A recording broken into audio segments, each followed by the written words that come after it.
Itu yang dimaksud dengan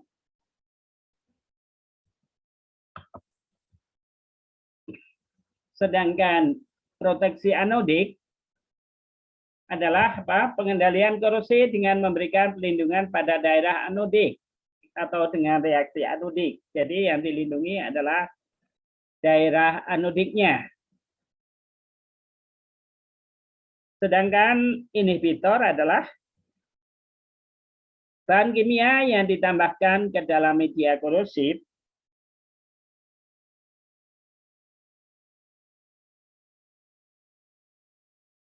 dalam jumlah yang relatif kecil sudah mampu menurunkan laju korosi material logam yang berada dalam media tersebut. Ya, inhibitor. Jadi lawan dari inhibitor adalah katalis. Jadi inhibitor itu adalah mempercepat terjadinya reaksi kimia, khususnya adalah reaksi korosi, sedangkan katalis biasanya adalah mempercepat terjadinya reaksi kimia.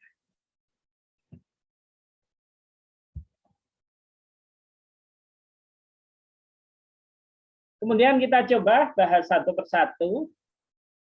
Pasifasi adalah suatu fenomena kimia, yaitu suatu kondisi ketahanan. Suatu kondisi ketahanan korosi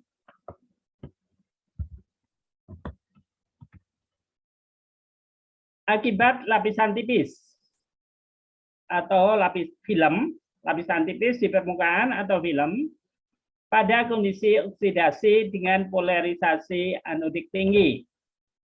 Jadi terjadi polarisasi anodik tinggi, ya. Lapisannya adalah lapisan pasif. Beberapa logam atau paduan itu mempunyai film penghalang sederhana dengan korosi turun pada potensial aktif dan polarisasi anodiknya rendah. Tidak dinyatakan pasif.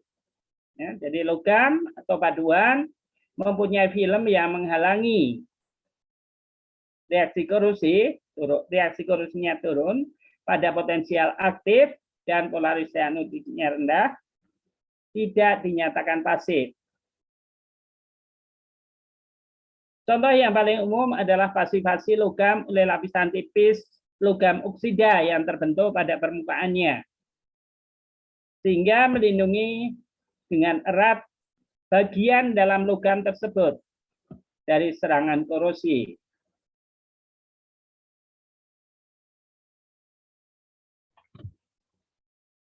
Beberapa logam membentuk lapisan ini secara spontan saat terpapar di udara. Contohnya aluminium. Reaksi spontan dengan oksigen di udara membentuk lapisan aluminium oksida atau Al2O3. Contoh yang lain ada beberapa logam, misalnya seng, magnesium, dan mungkin beberapa logam yang lain, itu bisa membentuk lapisan di permukaan logam, tapi mampu melindungi korosi berikutnya. Itu yang dimaksud dengan proses pasifasi. Kita lihat diagram EPH, yaitu ini adalah proses pasifasi dan diagram EPH di sini ditunjukkan bahwa pada diagram ini adalah untuk sistem Fe di dalam air dan juga krom di dalam air.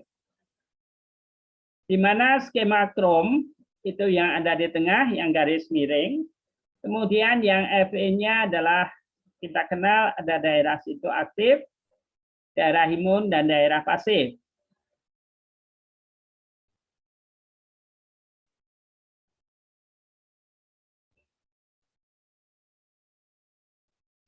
Jadi Fe menunjukkan bahwa dalam kondisi oksida ada dua, yaitu sebagai Fe2O3 dan Fe3O4. Adalah stabil pada daerah yang lebar potensial E dan pH. Kita kenal di situ ada garis besarnya, lapisan pasifnya.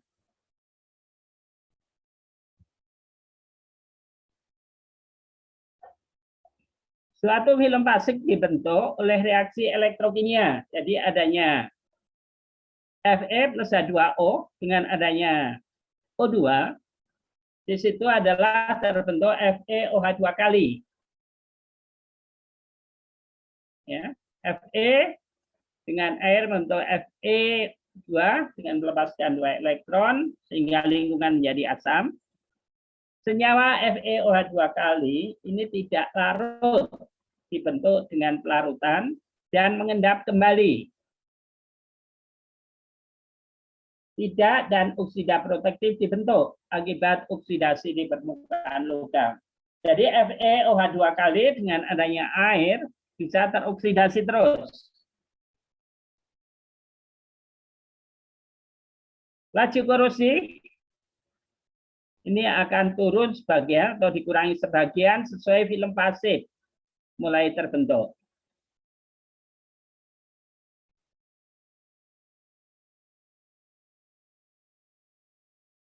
Deposit atau endapan nyata sehingga tidak visible pada permukaan. Ya, Fe2 kali. Sedangkan kalau kita lihat bahwa Fe dengan adanya krom, berarti untuk logam paduan, maka daerah pasifnya itu akan semakin lebar. Sehingga paduan atau kita kenal SS, itu logam yang tahan karat. Karena di permukaannya terbentuk krom oksida.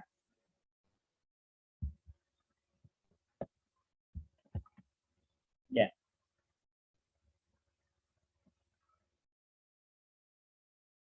Kemudian berbicara mengenai proteksi anodik, atau kita melihat sebelum itu, kita melihat adanya polarisasi anodik. Jadi kalau kita lihat bahwa suatu reaksi anodik, ini adalah diagram potensial atau E.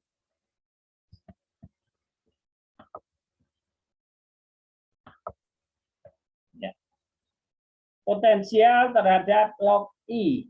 Jadi reaksi, kalau kita lihat bahwa reaksi anodik pada daerah A, berarti logam secara umum akan mengalami korosi karena berada pada daerah aktif. Kemudian makin lama berada pada daerah B, itu akan terbentuk pasif di permukaan, berarti lajunya mulai turun. Setelah turun, makin lama akan bentuk transpasif. Jadi dengan sekian lama, yang begitu lama, maka dia akan membentuk daerah aktif kembali.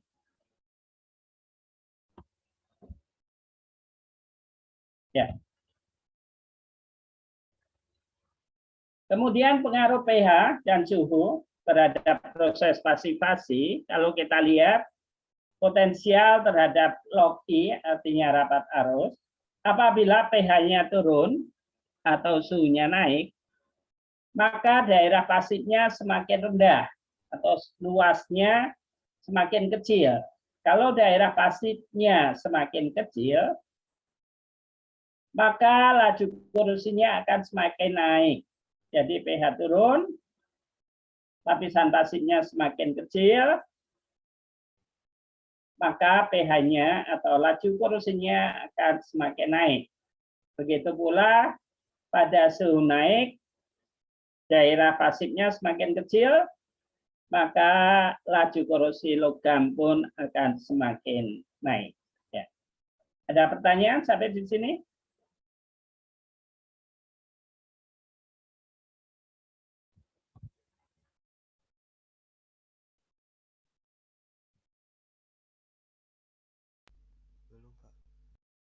Oke. Kemudian pengaruh paduan krom tadi digambarkan pada diagram EPH. Kalau kita lihat dari polarisasinya, di mana daerah A itu yang depan adalah polarisasi logam Fe. Jadi ini kalau kita lihat di sini, ini adalah A.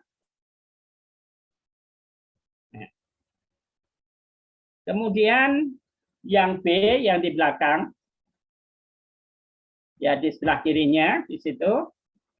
Polarisasi besi dengan adanya krom 10,5%. Sehingga kalau kita lihat di sini, krom akan mempengaruhi apa?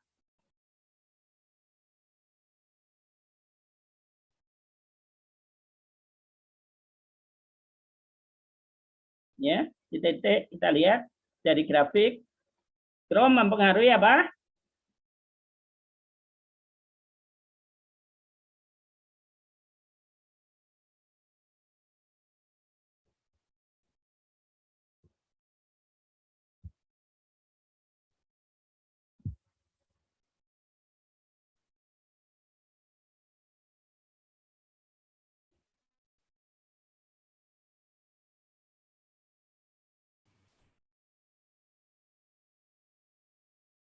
Mempengaruhi pH, bukan Pak?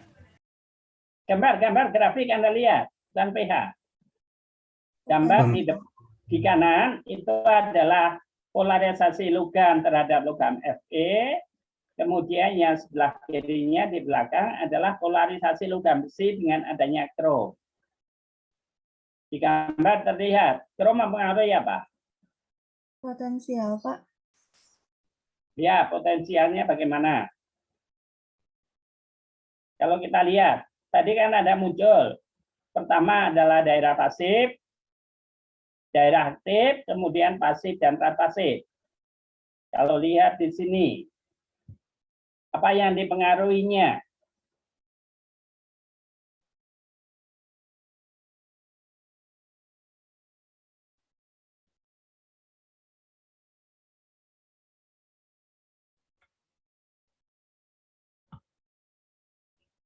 Yaitu apa?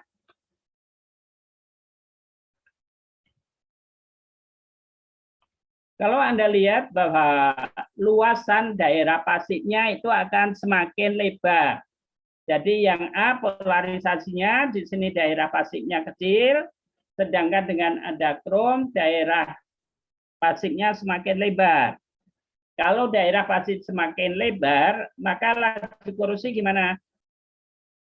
Semakin naik atau semakin turun? Semakin turun, Pak. Ya, laju korupsinya akan semakin turun. Oke, begitu pula ini. Pengaruh ion Cl-. Kalau kita lihat tanda panah, konsentrasi Cl-nya semakin apa?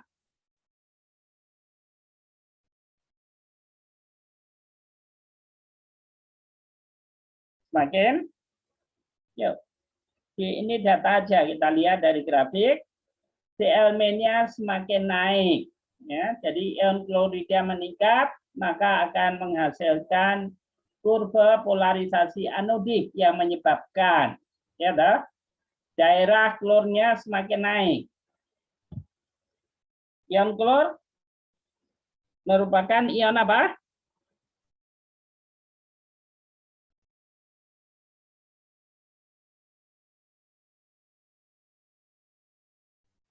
Ion klor adalah merupakan ion yang sangat agresif, yang reaktif. Sehingga dalam gambar bisa disebutkan daerah pasif menyempit. Daerah aktif di situ terkorosi. Ya, daerah aktifnya akan semakin melebar. Ya, daerah aktif melebar karena pasifnya menyempit. Sehingga laju korosi logam juga menjadi semakin naik. Ya, ada pertanyaan dari gambar? Nah, ini. Jadi Cl- semakin naik, daerah pasifnya semakin menyempit, sehingga daerah aktifnya melebar. Maka laju korosi logam akan semakin naik.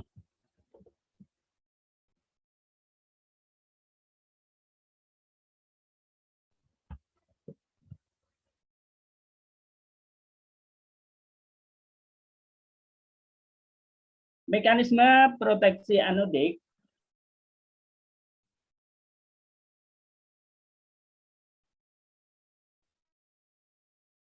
sebagai anoda, logam akan terkorosi. Pada laju korosi tinggi, Proses tersebut pada logam tertentu akan membentuk produk korosi yang bersifat selaput monolayer yang lekat pada permukaan logam dan bersifat protektif karena konduktivitasnya sangat rendah. Dengan terbentuknya selaput protektif tersebut, maka laju korosi turun. Meskipun potensial logam atau paduan dinaikkan. Pada kenaikan potensial, selanjutnya selaput pasif akan rusak karena terjadi transpasif. Ya, tadi di awal. Kita lihat bahwa proteksi anodik adalah teknik tadi mengendalikan logam dengan jalan memperlakukan logam sebagai anoda dalam suatu sel elektrokimia. Jadi ada rangkaian sel elektrokimia adalah gabungan antara konduktivitas logam, elektrolit, konduktivitas logam, konduktor, logam dalam rangkaian tertutup. Jadi kalau kita lihat di sini ada metal, elektrolit, dan metal. Atau logam, kemudian dalam elektrolit, kemudian ada logam. Ya, ini adalah sel elektrokimia. Sehingga di situ akan terjadi proses konduktivitasnya.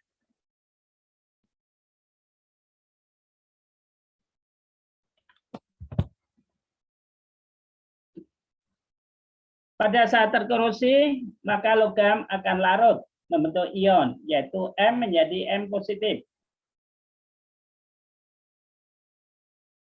Proses ini bersamaan dengan terbentuknya oksigen di anoda. Berarti juga terbentuk H2O, melepaskan H positif, menjadi O2. Ini di lingkungan elektrolit. Sehingga tereaksi pembentukan oksida, logam yang lekat. Jadi O2 dengan M2 positif bereaksi membentuk. Jadi sebelum ion logam di permukaan logam. Proses ini terjadi pada suatu rapat arus anodik tertentu. Ya. Jadi sebelum jadi ion langsung dia terikat oleh oksigen membentuk oksida. Ini prosesnya. Jadi air positif naik dengan adanya elektron menarik tadi M plus H2O menjadi MO plus H positif plus 2 elektron. Ini reaksinya. Jadi ini adalah molekul-molekul air terikat pada permukaan positif, langsung dia akan melapisi di permukaan logam menjadi MO.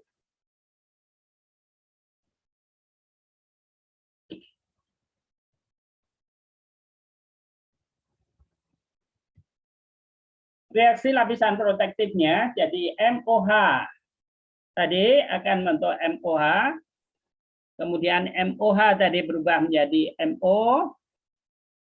MOH dan OH akan menjadi MO plus H positif. Ini adalah suatu mekanisme sehingga larutannya ini terjadi pH-nya naik.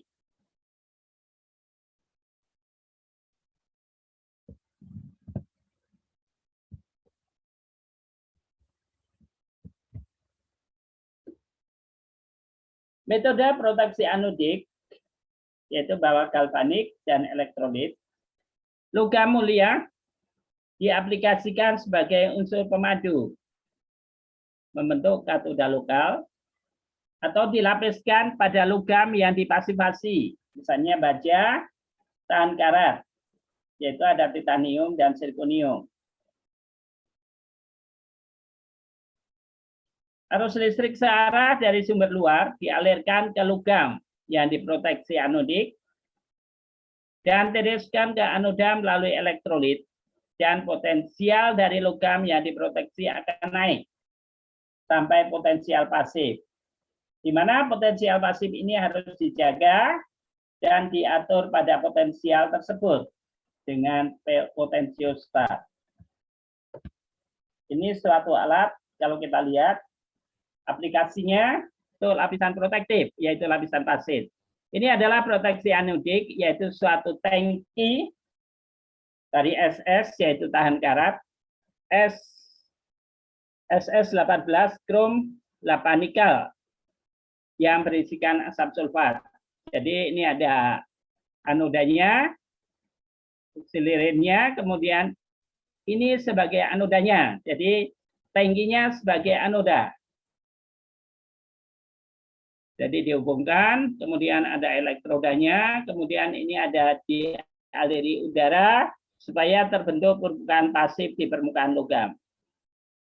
Ini adalah suatu potensiostat untuk mengatur di mana potensialnya harus berada pada daerah pasif, sehingga permukaan logamnya akan dilindungi. Ya. Metode ini jarang digunakan juga aplikasinya karena sulit, harus diatur.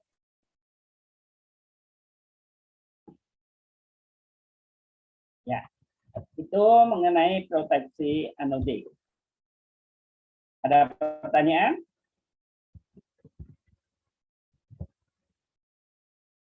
Ya. Jadi proteksi anodik hanya dapat diaplikasikan pada sistem logam atau paduan yang mempunyai sifat membentuk selaput protektif dalam lingkungan tertentu. Misalnya tadi adalah baja tahan karat 18:8 dalam H2SO4 30%. Aplikasi proteksi anodik ini sangat berbahaya. Kalau salah mengatur potensial, justru akan menyebabkannya pitting. Ya. Oleh karena itu, kalau tidak memahami, benar sebaiknya tidak mengaplikasikannya. Oke. Yang disebut dengan pitting apa? Masih ingat?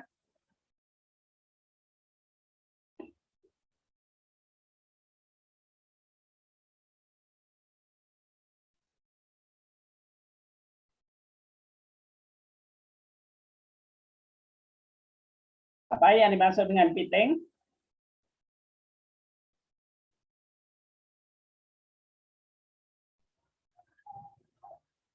Korosi sumuran. Ya, korosi sumuran. Oke.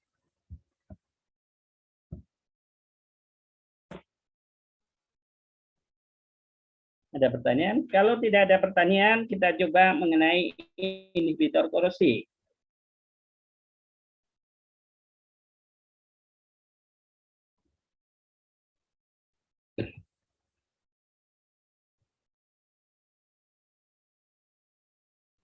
Ya, inhibitor adalah suatu zat dalam jumlah kecil ditambahkan ke lingkungan. Itu dapat mengurangi atau memperkecil laju korosi logam. Inhibitor itu berlawanan dengan katalisator.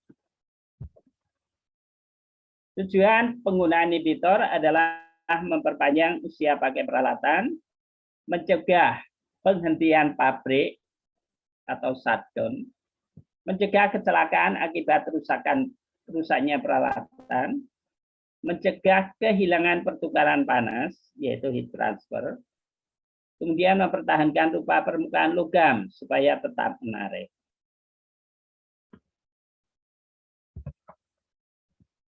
Proses inhibisi, kalau kita lihat di sini, ini sebagai contoh, yaitu bereaksi dengan logam. Dengan permukaan logam membentuk film tipis. Contohnya, kalau kita lihat di sini, ini sebetulnya akan terjadi lapisan.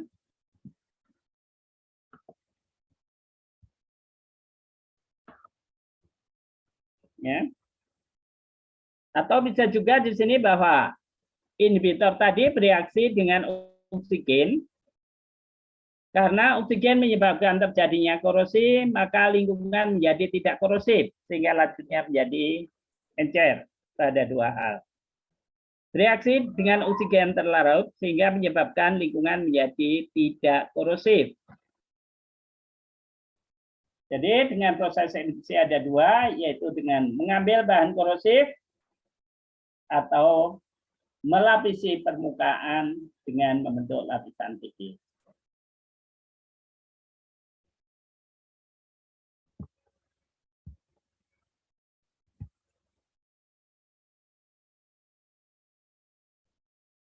Kalau kita lihat, inhibitor berdasarkan materialnya. Dibedakan menjadi apa?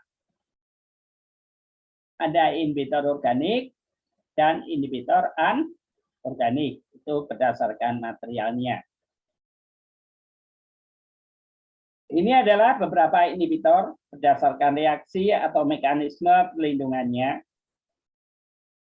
Kita mengenal ada inhibitor anodik. Kemudian inhibitor katodik, inhibitor presipitasi, scavenger atau sering kita kenal oksigen scavenger. Kemudian ada inhibitor fase uap dan juga pembentuk film. Artinya, inhibitor anodik adalah apa? Inhibitor yang menghambat reaksi anodik.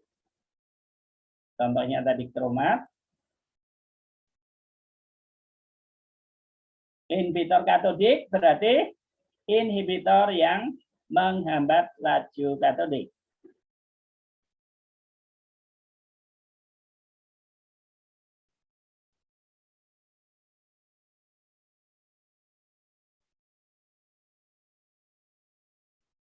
Kemudian inhibitor presipitasi atau presipitat adalah suatu inhibitor yang membentuk endapan atau deposit di permukaan logam. Sedangkan scavenger, inhibitor scavenger atau sering disebut dengan oksigen scavenger, ini adalah bereaksi dengan oksigen, berarti mengambil oksigen sehingga lingkungannya menjadi tidak korosif dan dia akan mempengaruhi efek katodiknya.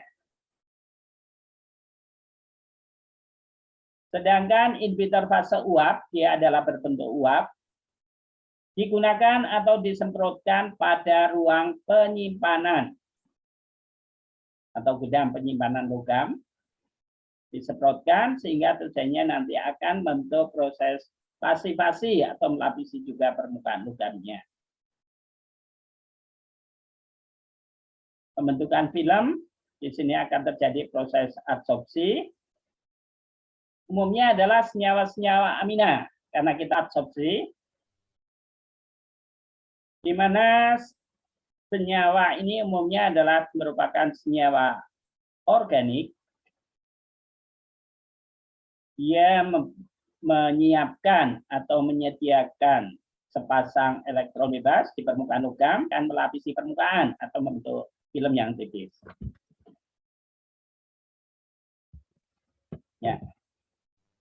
Ya, coba kita lihat, ini adalah inhibitor anodik. Gambarnya, kita kenal bahwa yang ke atas adalah polarisasi anodik, yang ke bawah adalah polarisasi katodik. Jadi memproteksi inhibitor anodik adalah memproteksi reaksi anodik. Anda lihat potensialnya dan rapat arus.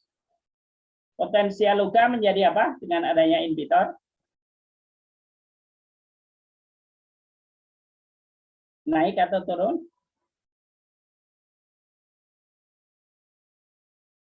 Naik, Pak. Ya, potensialnya naik. Rapat arusnya?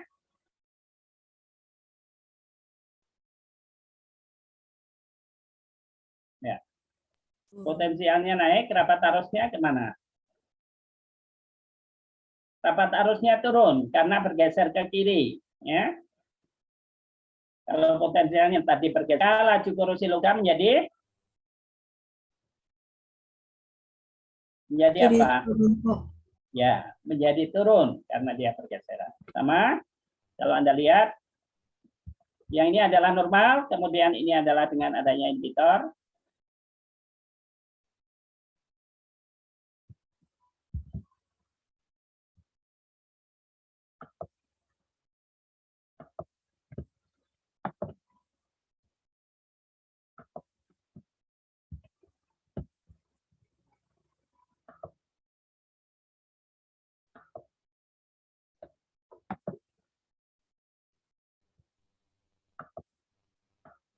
Ini tanpa inhibitor, sedangkan di bawahnya di sini adalah dengan inhibitor. Jadi memproteksi reaksi katodik atau mempengaruhi polarisasi katodik. Akibatnya potensialnya adalah apa? Turun. Potensial rapat arusnya Turun juga. ya, rapat arusnya turun. Maka laju korosinya turun. Oke ya. Ini kalau ada inhibitor anodik dan katodik, sering kita dengan inhibitor campuran. Ini tanpa inhibitor, kemudian yang di tengah ini dengan inhibitor. Jadi arusnya akan bergeser ke kiri, berarti rapat arusnya turun, maka laju korosinya menjadi turun. Oke. Inhibitor pasifasi tadi adalah merupakan suatu jenis inhibitor anodik. Artinya, jika inhibitor cukup, maka efektif, tetapi kalau tidak cukup akan berbahaya. Ingat pasifasi tadi karena menyebabkan terjadinya apa? Pitting, ya. Jadi akan menyebabkan terjadinya pitting. Jadi,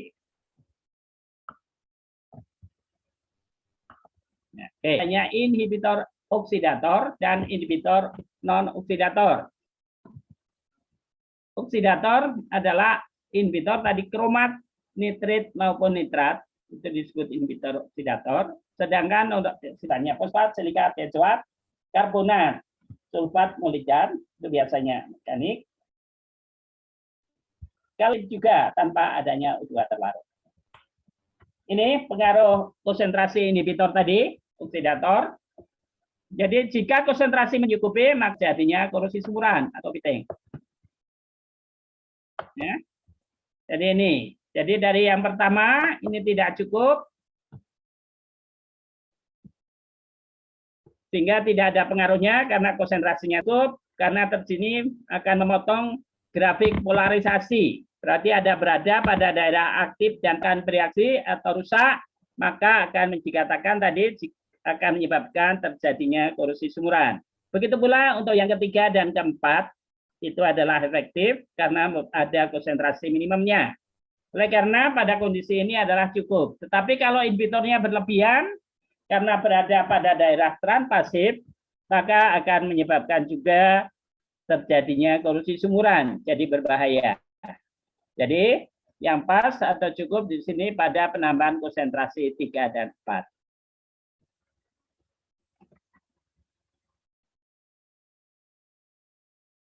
Ada pertanyaan?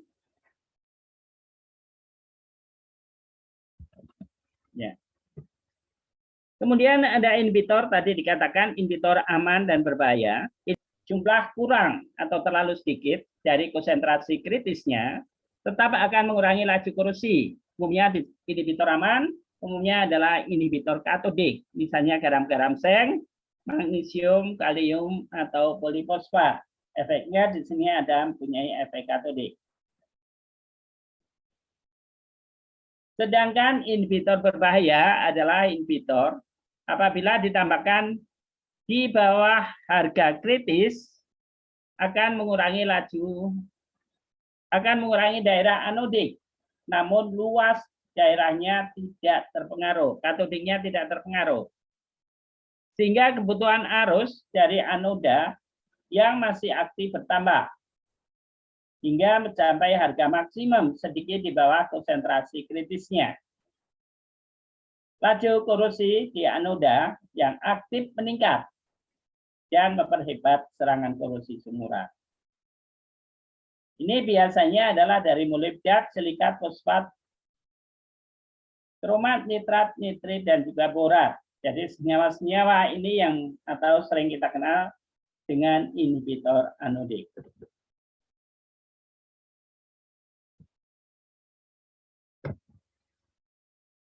Inhibitor absorpsi,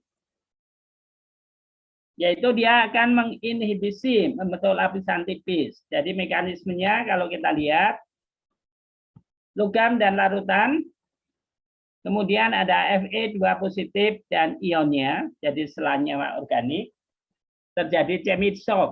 Dia akan memberikan sepasang elektron langsung terikat pada Fe2 positif di permukaan logam. Jadi sebelum Fe2 positif berada dalam larutan, dia sudah bereaksi dengan inhibitornya. Sehingga Fe ini terlapisi, membentuk lapisan tipis.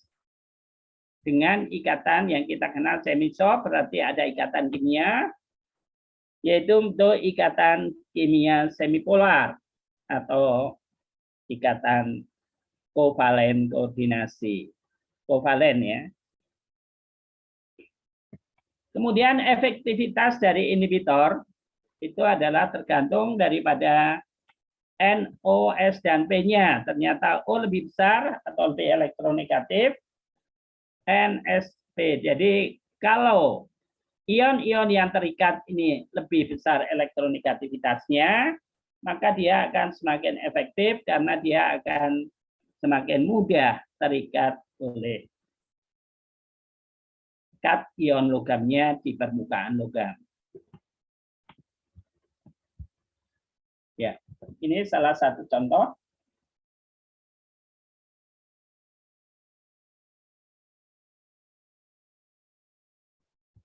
Ini adsorpsi. Dan ini adalah inhibitor, larutan inhibitor, kemudian di permukaan logam, dia akan melapisi permukaan logam.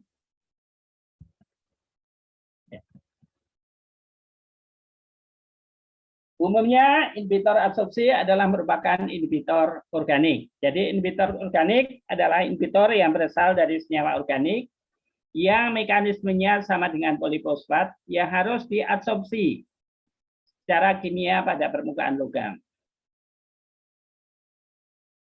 Proses semisoftnya adalah spesifik ke substrat logam dan efektivitasnya berbeda untuk material logam yang berbeda. Adsorpsi secara kimia suatu senyawa organik difasilitasi dengan adanya gugus polar dalam struktur molekulnya yang secara cepat akan menyerang permukaan. Jadi dengan polar berarti ada muatan positif dan negatifnya, maka dia akan lebih cenderung. Efektivitas gugus polar itu melebihkan senyawa-senyawa atau unsur belerang, nitrogen,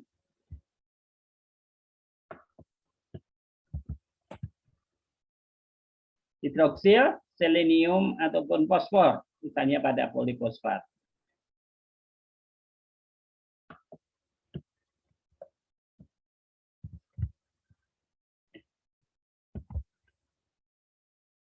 Ini adalah inhibitor organik tadi. Ya. Efektivitas inhibitor. Suatu molekul organik dapat dipengaruhi oleh ukuran molekul, asimetris, berat molekul, dan juga densitas elektron. Beberapa molekul, umumnya sifat industri molekul organik, diturunkan rumus empirisnya. Ya ini, kalau kita lihat ini mekanismenya. Ini permukaan logam, ini beberapa jenis inhibitor, ada molekul air, ini S, ada S terikat ke permukaan, maka dia langsung terikat, permukaan logam akan betul lapisannya. Ya. Ion sebelum sampai ke permukaan larutan sudah bereaksi dengan inhibitor organiknya, maka akan dilapisi sehingga lapisan ini akan melindungi logam dari serangan korosi. Ya. Itu mekanisme proteksi dari inhibitor organik. Ya. Ada pertanyaan sampai di sini?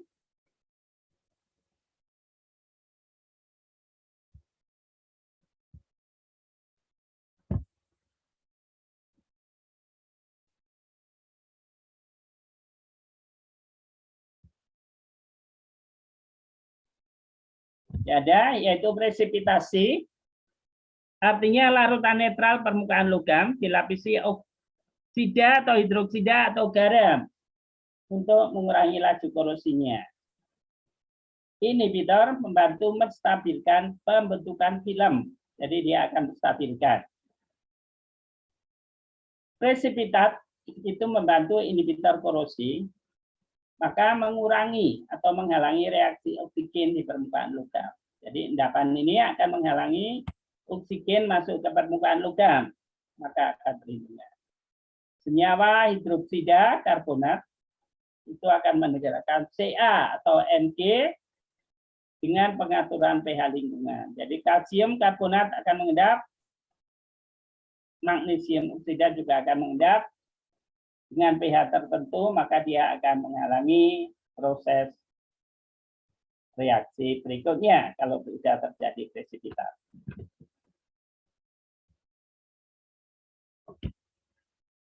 Sedangkan scavenging engine atau disebut oksigen scavenger, jadi scavenging inhibitor mengambil ion korosif dari larutan. Inhibitor yang dikenal baik sebagai scavenging itu melibatkan hidrasin dan sulfit.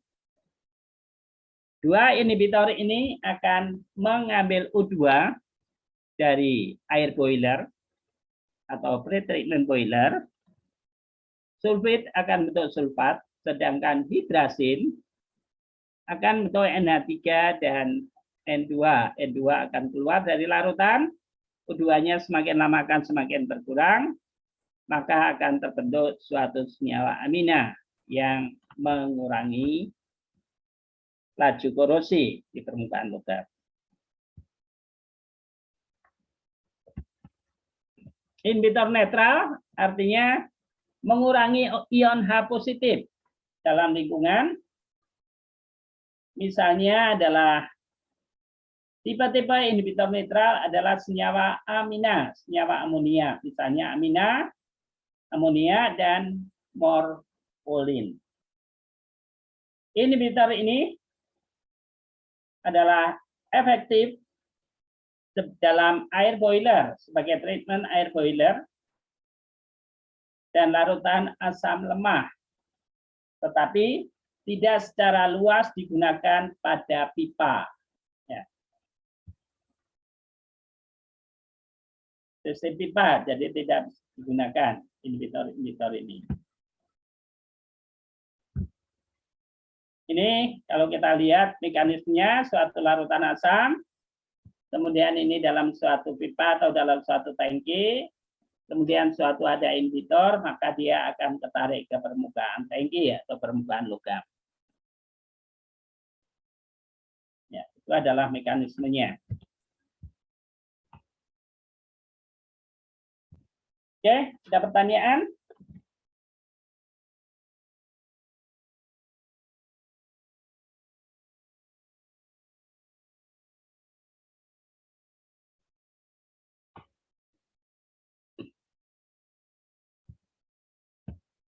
Inhibitor fase uap, senyawa yang dipindahkan ke ruang tertutup, tempat berlangsungnya korosi dengan cara menguapkan. Misalnya etilin dialirkan dalam steam untuk mencegah korosi dalam tabung kondensat dengan cara menetralkan CO2 yang asam. Inhibitor uap ini kontak dengan permukaan logam akan terkondensasi, terhidrolisis oleh kelembaban di sekitarnya, sehingga akan membebaskan senyawa nitrat, benzoat, atau ion karbonat. Jika tersedia oksigen, maka baja akan terpasifkan. Jadi ini akan menempel permukaan. Kalau ada oksigen, maka akan terpasifkan di permukaan logam. Itu cara kerja dari inhibitor uapnya. Ya, ini mekanismenya. Ini adalah suatu logam, ini adalah inhibitor, maka dia akan tertarik ke permukaan logam. Ini suatu tangki ya. Kira-kira seperti itu. Ini adalah molekul-molekul inhibitor. Jika akan melevisi permukaan logam, maka kontak logam dengan lingkungan luar itu bisa dihambat.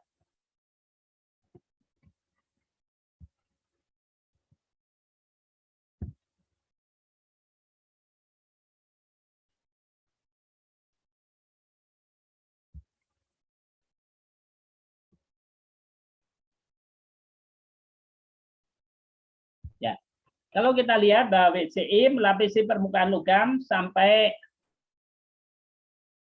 S, Lapisan molekul akan mempasifasi permukaan dan menciptakan penghalang atau barrier yang mencegah oksidasi berikutnya. Sel kolusi berarti aliran elektron dalam logam tidak terjadi dengan sendirinya. Secara sederhana, inhibitor uap ini yaitu penyimpanan sederhana dilapisi logam pada kotak.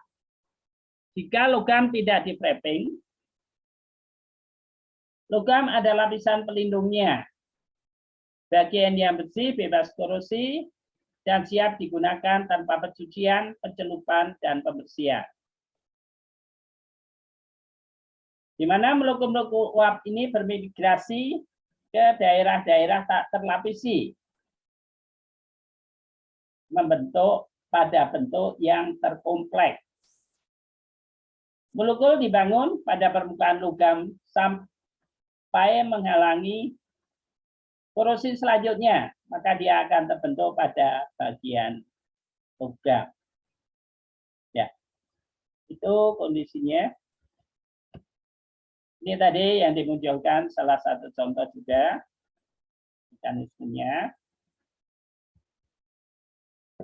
Sekarang penggunaan inhibitor. Penggunaan inhibitor itu dipengaruhi oleh sifat dan permukaan logam, sifat dan juga komposisi lingkungan, suhu, aliran fluida, dan juga konsentrasi permukaan logam.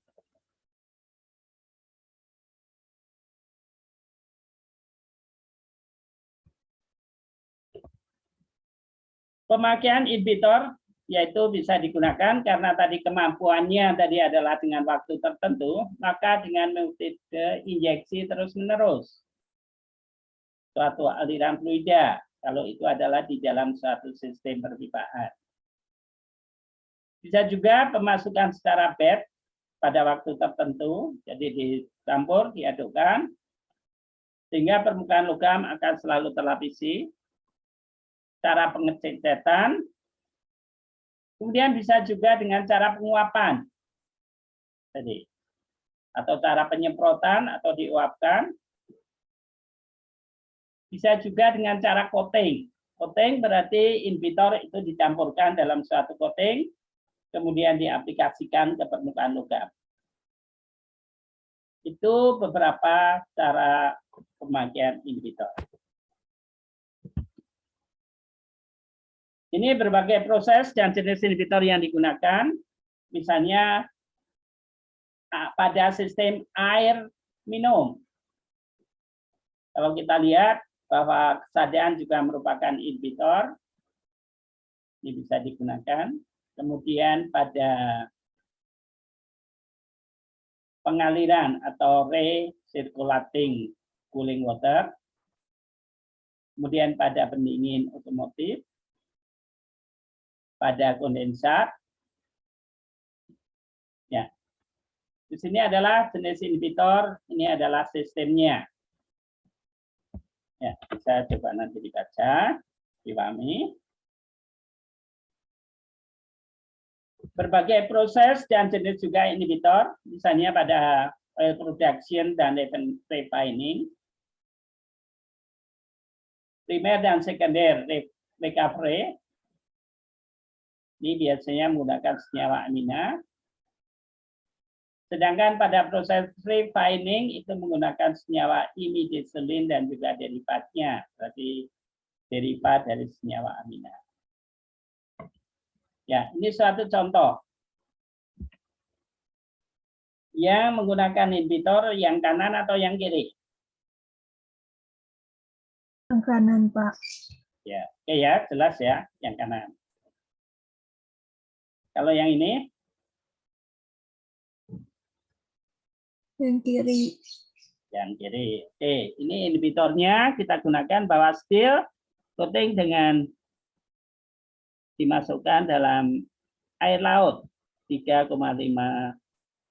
ya, dengan waktu 92 hari. Kalau yang ini? Kanan. Oke. Ini adalah contoh penggunaan juga. Ini dalam satu pipa. casing annular space antara casing dan juga carrier. Proteksi dengan ini paper disikan untuk mitigasi korosi dalam oke.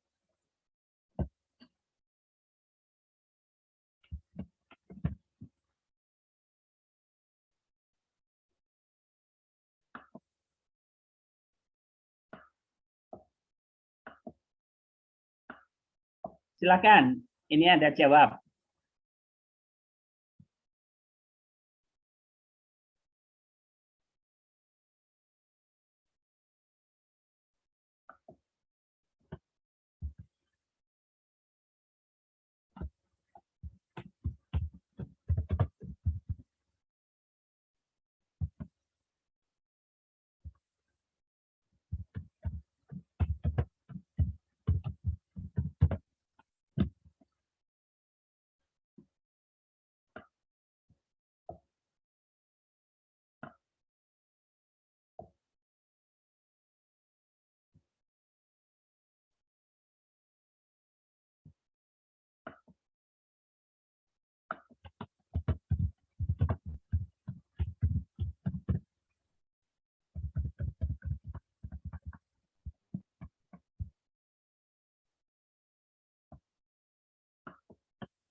Oke, silakan dikerjakan. 15 menit. Ya, 10 menit.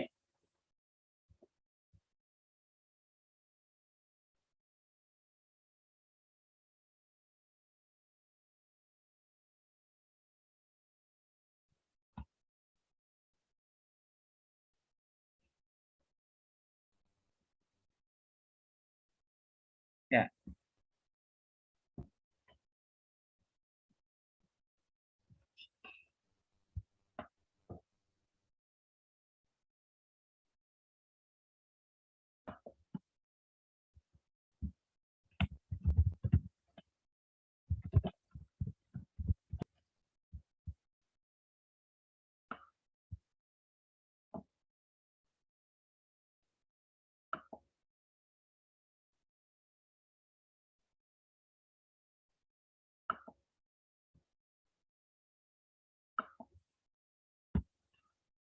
Oke, silakan. Ya, 10 menit.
Ya. Oke, kita coba. Apa yang dimaksud dengan pasivasi? Silakan. Kondisi ketahanan korosi karena adanya lapisan tipis atau film. Tipis Ya. permukaan. Lapisan tipisnya berupa apa?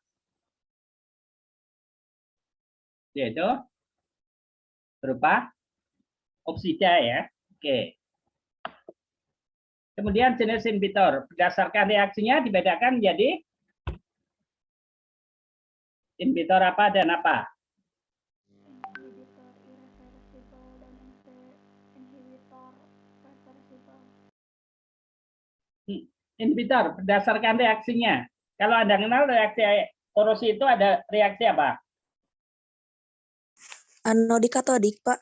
Ya, katodik. Berarti inhibitornya adalah inhibitor. Ya, inhibitor.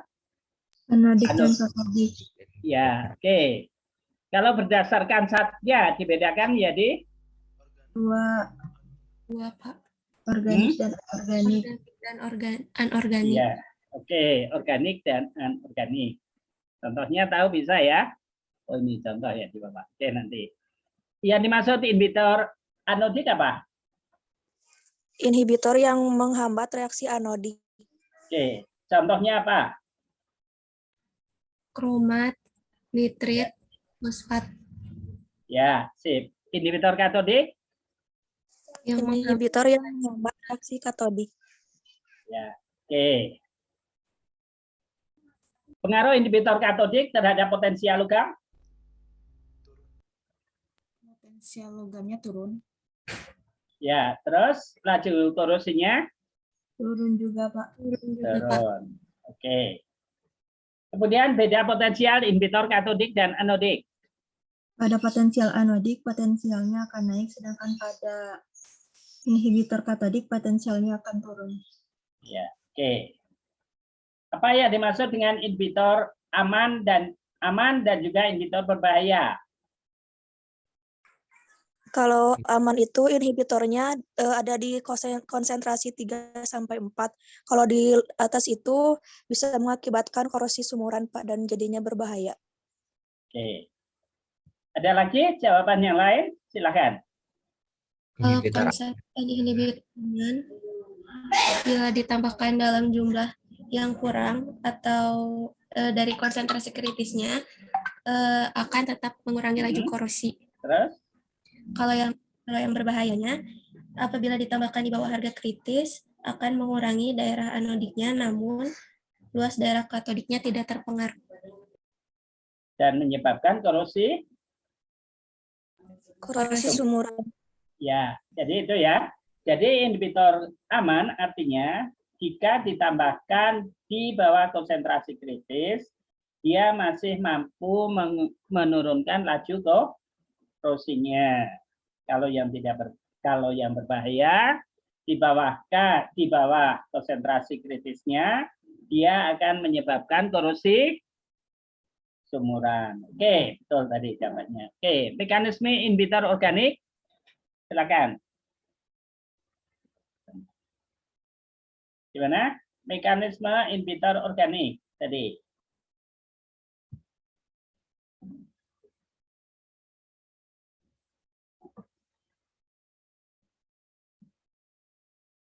Yaitu organik tadi apa? Dia berada di permukaan logam, dia akan tertarik ke permukaan logam melalui proses absorpsi yang kita kenal dengan absorpsi secara kimia. Berarti dia memberikan sepasang elektron kepada kation logam. Sebelum nyampe ke larutan, dia sudah terikat, sudah mengabsorpsi permukaan inhibitor anodik sehingga akan melapisi permukaan logamnya. Oke. Cara penggunaan inhibitor?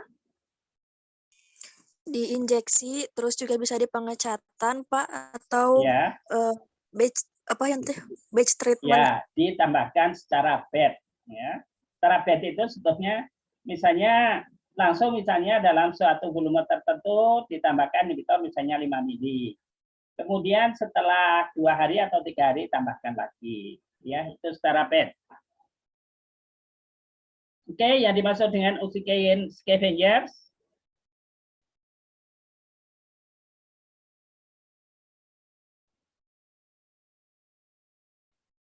Oxygen scavenger apa? Atau scavenging agent? Mengambil O2 dari lingkungan, Pak, kemudian membentuk senyawa amina yang mempengaruhi laju korosi.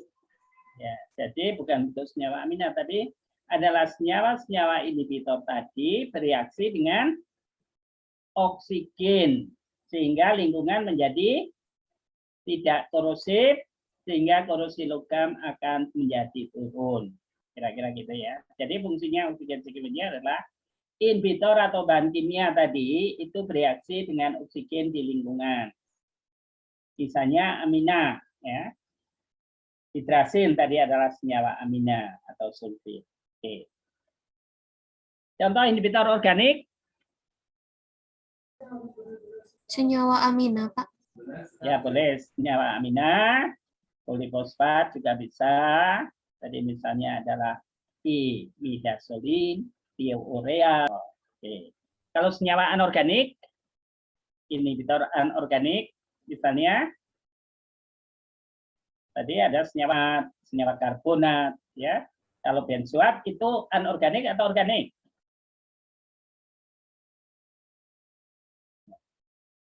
Anorganik. Ya, inorganik. Benzoat itu organik ya, karena dari aromatik, asam aromatik. Kemudian bagaimana mekanisme proteksi anodik?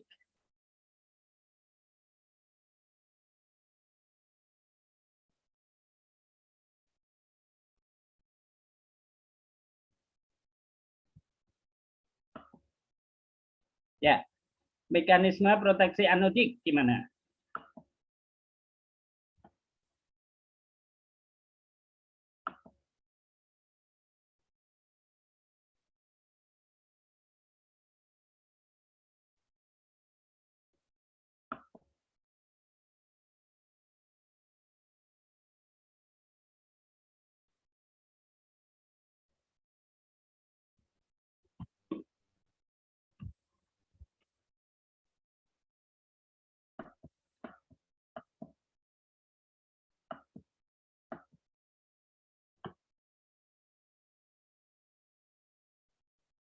Ya.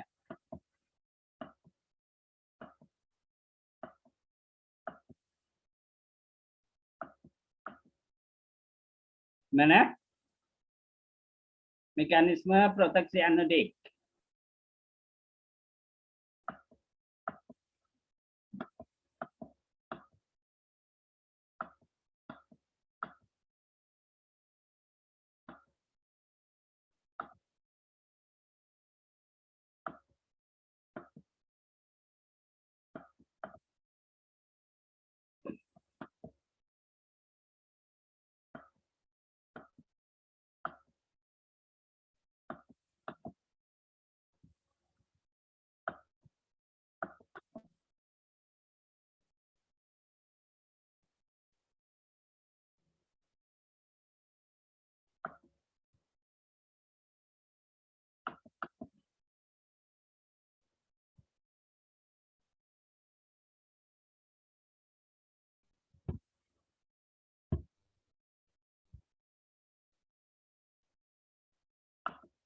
Ya, gimana?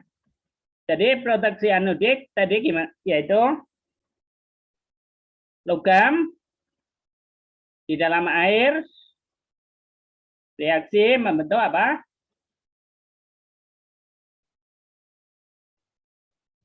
Reaksi membentuk MOH, kemudian dari MOH bereaksi lagi, dia akhirnya akan membentuk oksigen, akan membentuk MO, yaitu oksida di permukaan logamnya, berarti terbentuk proses pasifasi di permukaan logam. Oke.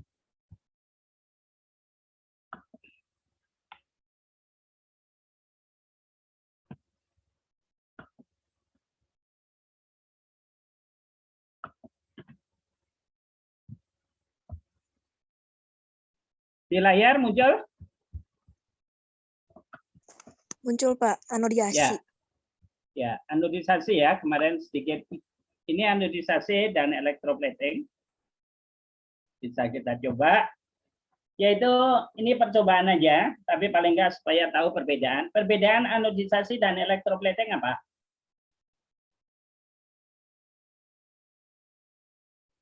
Apa?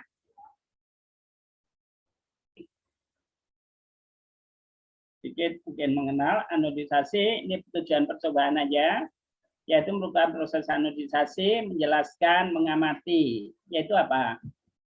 Persamaan dan perbedaannya, kalau kita lihat, perbedaannya apa? Atau persamaan dulu, anodisasi dan elektroplating. Sama-sama aplikasi dari proses elektrolisis. Arus yang digunakan adalah arus searah, ya.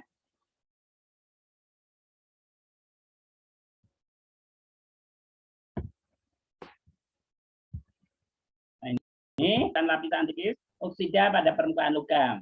Perbedaannya dengan elektroplating, benda kerjanya di anoda, sedangkan elektroplating benda kerjanya di katoda. Elektrodanya ini adalah katoda, kalau elektroplating adalah anoda.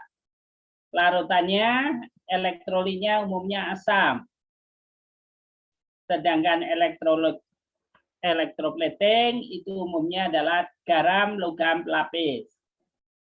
Prosesnya umumnya di sini adalah suhu ruangan atau suhu ambien, sedangkan elektroplating itu adalah suhunya bisa bervariasi.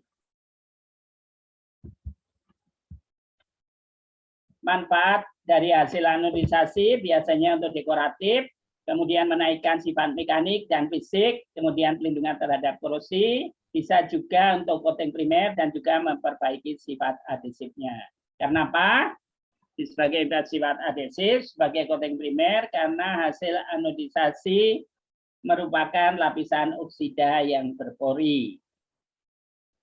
Sehingga kalau dilakukan coating, maka kekuatannya akan semakin besar. Aplikasi daripada produk anodisasi, yaitu kemarin adalah apa? Berperan penting dalam industri manufaktur, seperti industri pesawat terbang, industri mesin, dan juga beberapa industri yang memanfaatkan hasil anodisasi. Contohnya ini. Ini adalah produk anodisasi, jadi karena oksida maka bisa diberi warna. Ya, ini adalah produk-produk anodisasi. Kemudian mekanismenya seperti apa? Katoda adalah bukan benda kerjanya di anoda. Katoda itu air atau H2O, itu akan menghasilkan OH- atau H2. Sedangkan di katoda logamnya itu, sehingga di permukaan logam benda kerja akan terbentuk oksida Al2O3. Mekanismenya seperti apa? Nah, prosesnya seperti ini di anoda positif. Kemudian dengan adanya OH- atau O2, dia elektrolit tadi air, di anoda akan mengeluarkan O2, OH- akan membentuk AlOH2 kali. Sehingga akan di permukaan logam akan terbentuk Al2O3 atau lapisan Al2O3, kemudian lapisan ini supaya tambah keras, maka dipanaskan di dalam air panas sehingga akan bentuk Al2O3X2O. Ini lapisannya, jadi berporinya berbentuk heksagonal. Ini adalah logam, kemudian ada lapisan oksida yang berpenghalang ini disebut barier, kemudian yang berpori atau logam tadi yang bentuk Al2X2O. Bagaimana komposisinya? Ini yaitu bahwa kerapatan atau porositas bervariasi bergantung dari kondisi anodanya. Ini porinya, diameter porinya 100 sampai 300 angstrom, kemudian komposisi lapisannya apa? Sebagai Al2O3.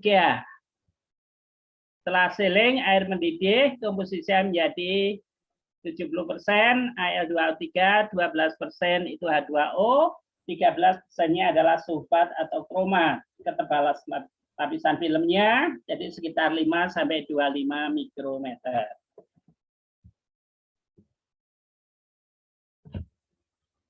Ya, ini beberapa jenis elektrolit yang digunakan, larutan kromat,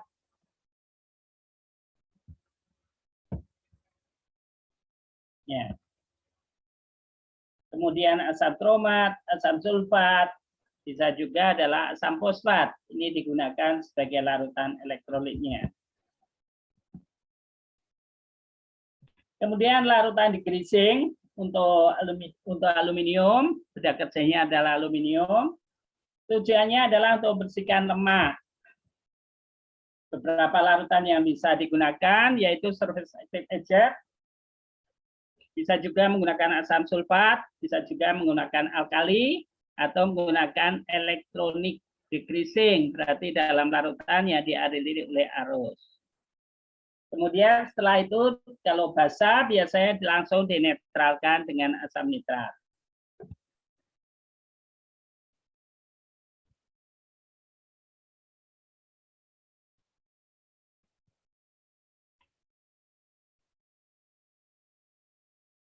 Ya, ini beberapa 5 pokok yang bisa Anda lihat. Pengaruh rapat arus, kemarin mungkin ada beberapa soal yang muncul. Ini adalah materi atau bahan. Kalau kita lihat ini percobaannya, ini larutannya NaOH, NO3,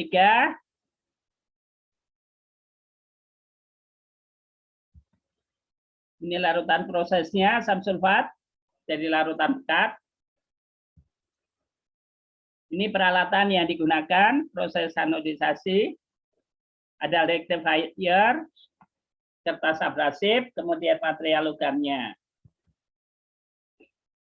Ini beberapa prosesnya, yaitu perlakuan mekanik, degreasing, kemudian etsa, NaOH atau asam, NO3, kemudian ada brightener, asam sulfat adalah proses, rinsing, pewarnaan, dan sealing. Ini adalah setiap proses melalui rinsing, artinya dibilas, supaya permukaannya tetap bersih. Ini tahapannya, gimana mengamplas. Jadi ini adalah produk setelah diamplas. Ini dialiri dengan air. Ya, ini diamplas. Jadi tidak di tempat, tapi di bawah air supaya tangannya tetap bersih. Ini pengecaan di dalam larutan NaOH sekitar 30 sampai 60 detik atau sekitar menit. Amati yang terjadi. Bahwa logam aluminium, kalau Anda lihat di sini terjadi reaksi. Reaksinya gimana? Al dalam NaOH. Masih ingat? Yaitu akan membentuk NaAlOH 4 kali pada proses pembuatan tawas di situ, ya. Oke. Setelah itu dibilas, ini dibilas di bawahnya, di permukaan. Kemudian saya bilas, masukkan ke asam nitrat untuk netralisasi maupun brightener. Dalam larutan asam sulfat, ini sekitar 3 sampai 5 menit. Oke, setelah itu dibilas lagi. Ini dibilas lagi. Kemudian dikeringkan. Setelah bilas, dikeringkan. Ini terjadi proses anodisasi, diatur. Jadi ini benda kerja yang berwarna merah, yang hitam itu adalah katodanya. Elektrodanya katoda lebih besar daripada benda kerja. Ini diatur, berapa arusnya. Sambil diaduk. Oke, kira-kira misalnya setengah jam atau 25 menit proses anodisasinya. Ini Anda amati, yang hitam termasuk dihasilkan gas yang cukup besar, karena di situ di katoda dikeluarkan gas H2, sedangkan di anodanya adalah benda kerja. Oke ya. Ini tata dan amati, kalau kita lihat tadi di anoda terjadi apa? Ya, terjadi gas, di katodanya juga terjadi gas. Harusnya berapa itu bisa dicatat. Oke. Ini pengamatan amati katoda dan anoda. Jadi ini hanya nyatat saja. Positif. Merah, hitam. Ya, ini terjadi gas. Yang hitam itu adalah katoda, anodanya adalah yang merah. Sama-sama dihasilkan gas, yaitu gelembung-gelembung gas. Setelah itu dibilas. Setelah dibilas, masukkan pewarna. Karena ini ada pewarnaan, dimasukkan larutan pewarna sekitar 5 menit, 3-5 menit. Nah, ini warna biru. Ini warna kuning. Setelah itu celupkan dalam air panas supaya pori-porinya permukaannya semakin merapat sehingga hasilnya menjadi lebih keras. Ini kuning dan hijau. Ya. Ini proses sealing, beberapa larutan yang ada yang hijau, kemudian ada yang biru. Di mana proses sealing fungsinya adalah untuk mengeraskan permukaan lapisan oksida. Ini biasanya dalam air panas, di mana Al2O3 dengan air akan bentuk umat, yaitu AlOOH.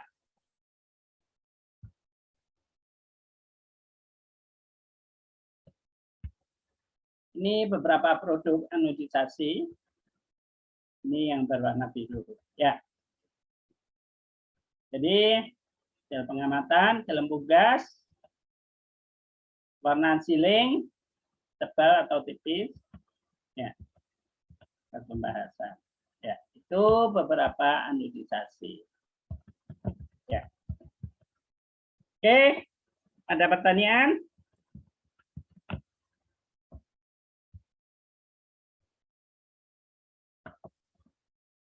Ya, silakan. Ada pertanyaan? Ya, pertanyaan dari Bapak. Apakah perlu tugas makalah?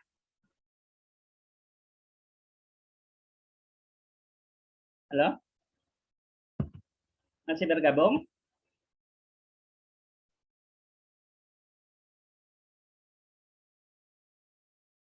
Halo, masih bergabung? Masih, Ada, Pak. Pak. Ya, gimana? Oke ya, Bapak nggak akan ngasih tugas untuk minggu ini. Tolong pelajari apa yang sudah dan dipahami.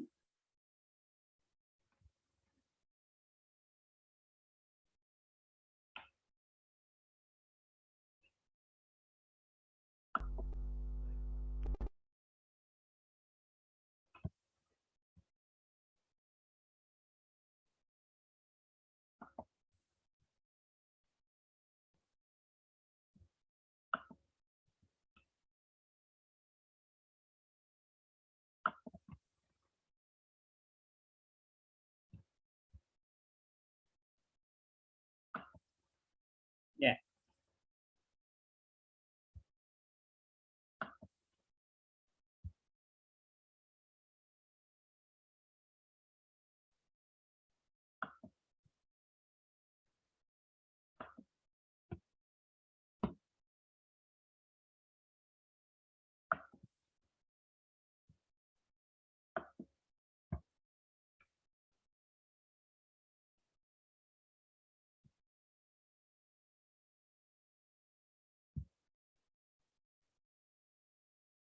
Oke, ada pertanyaan? Kalau nggak ada pertanyaan, sekian dulu.